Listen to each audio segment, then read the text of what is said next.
Here are the top COVID-19 updates for March 25th.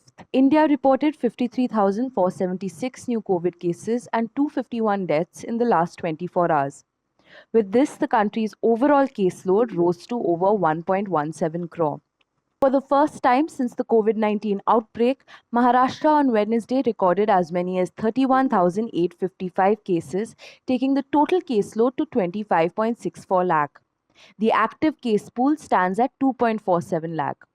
In its briefing on COVID-19 on Wednesday, the centre flagged Maharashtra and Punjab as states of grave concern, showing the recent surge.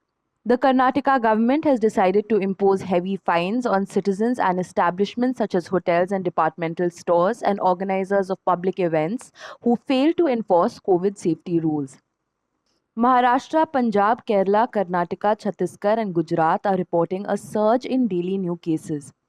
They together account for 80.63% of the total cases reported in the last 24 hours, the Government of India said.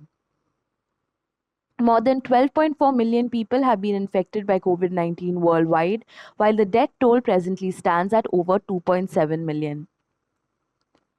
Drug giant AstraZeneca updated its data on how well its coronavirus vaccine works, saying late Wednesday that the vaccine shows 76% efficacy against symptomatic coronavirus disease and 100% efficacy against severe or critical disease or the need for hospitalization.